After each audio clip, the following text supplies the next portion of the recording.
Telangana times news ప్రేక్షకులకు స్వాగతం। ఈ రోజు ఉదయం హైదరాబాద్ బషీర్బాగ్ ప్రెస్ క్లబ్ లో తెలంగాణ సినిమా వేదిక ఆధ్వర్యంలో పత్రికా విలేకరుల సమావేశాన్ని నిర్వహించారు।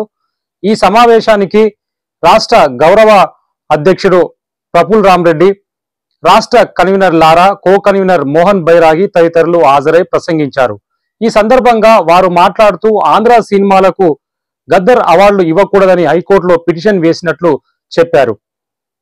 జ్యూరీ కమిటీ సభ్యులు కూడా తెలంగాణ వారిని నియమించాలని, డబ్బింగ్ సినిమాలకు అవార్డులు ఇవ్వకూడదని, నేర చరిత్ర ఉన్న వాళ్ళకు కూడా అవార్డులు ఇవ్వకూడదని వాళ్ళు ఆవేదన వ్యక్తం చేశారు।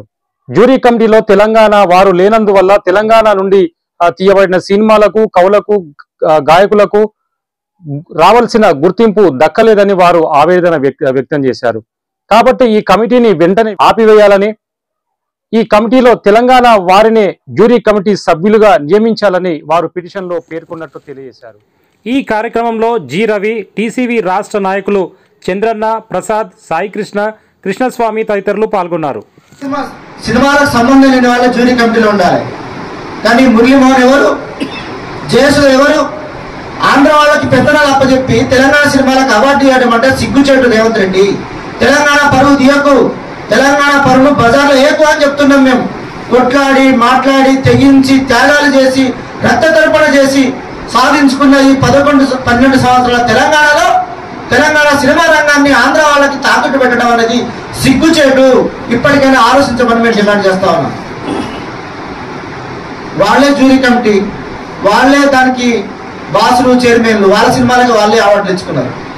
దిల్ రాజు ఎఫ్టీసీ చైర్మన్ గా ఉండి దిల్ రాజు 4 సినిమాలకి అవార్డులు ఇచ్చుకున్నారు। దాంట్లో జయసుద్ ఉన్నది, కాసర్ల శ్యామ్ ఉన్నాడు, చాలా మంది ఉన్నారు ఆ జ్యూరీ కమిటీలో।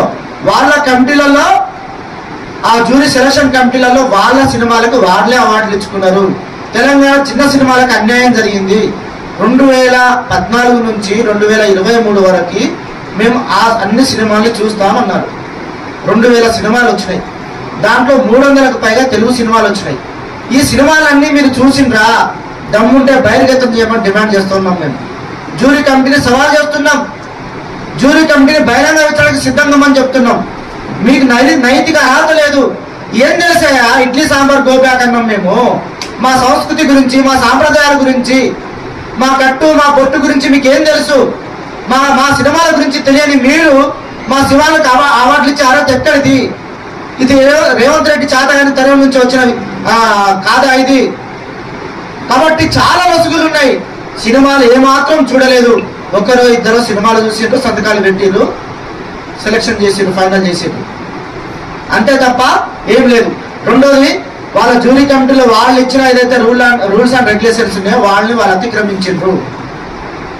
క్రిమినల్ కేసు ఉన్న వాళ్ళని అవార్డులు ఇవ్వకూడదని సెంట్రల్ గవర్నమెంట్ చెప్పింది। అవార్డులు కూడా జానీ మాస్టర్ అవార్డును కూడా రద్దు చేసి మళ్ళీ వాపసు తీసుకుంది సెంట్రల్ గవర్నమెంట్। మరి పుష్ప ఎవరు, ఎందుకు ఇచ్చారు బెస్ట్ అవార్డు? ఆయన మీద క్రిమినల్ కేసు ఉంది కదా, ఏ లెక్క ప్రకారం ఇచ్చారు మీరు?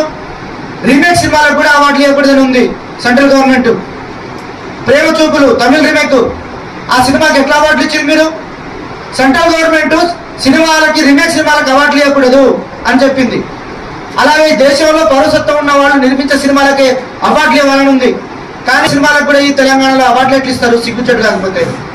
అందుకనే ఇదంతా కూడా గద్దర్ అవార్డు ప్రారంభం నుంచి నేటి వరకు ఇదంతా కూడా ఆంధ్ర సినిమా పెద్దల కనుసన్నల్లోనే మొత్తం ప్రక్రియ జరిగింది। ఇదంతా కూడా దీంట్లో లొసుగులు ఉన్నాయి, దీంట్లో అనేక ఆర్థిక అవినీతి ఉన్నది। డబ్బులు ఇచ్చి అవార్డులు ఇచ్చిరని మేము డిమాండ్ చేస్తున్నాం, చెప్తున్నాం కూడా, ఆరోపిస్తున్నాం మొదటి నుంచి। సినిమాలు చూడని వాళ్ళు సినిమాలని, అసలు ఇన్ని సినిమాలు రోజుకు 12-13 సినిమాలు చూస్తేనే మనం చూడలేము, అలాంటిది 2000 సినిమాలను మీరు చూసి అవార్డులు ఇచ్చిందంటే ఇది నమ్మశక్యం కాదు। అందుకని ఇప్పటికైనా రాష్ట్ర ప్రభుత్వం, రేవంత్ రెడ్డి గారు, నువ్వు ఆంధ్ర చంద్రబాబు నాయుడు ఆంధ్ర పాలన అడుగుజాడల్లో నువ్వు పాలన కొనసాగిస్తున్నావు అని రాష్ట్రం అంతా కూడా చూస్తున్నది। తెలంగాణ సినిమాని నువ్వు ఆంధ్ర సినిమాల దగ్గర, ఆంధ్ర పెద్ద మనుషుల దగ్గర బలి పశువులు చేసినావు। కాబట్టి ఇప్పటికైనా ప్రభుత్వం పునరాలోచించమని మేము డిమాండ్ చేస్తున్నాం। ఖచ్చితంగా మేము చెప్పే దాంట్లో న్యాయం ఉన్నది। చిన్న కళాకారులు, జానపద కళాకారులు, ఆర్టిస్టులు, 24 క్రాఫ్ట్స్ లో ఉన్న వాళ్ళంతా కూడా రాష్ట్ర ప్రభుత్వం తీసుకున్న ఈ నిర్ణయం ఏదైతున్నదో ఆ నిర్ణయం వల్ల చాలా మంది వాళ్ళ హక్కుల్ని వాళ్ళ అవకాశాన్ని కోల్పోతున్నారు. ఇప్పటికైనా తెలంగాణ సినిమా రంగం బాగుపడాలంటే, తెలంగాణ సినిమా రంగం ఒక దేశ స్థాయిలో ఈ తెలంగాణ సంస్కృతి సాంప్రదాయాన్ని ప్రతిబింబించేటివే సినిమాలు.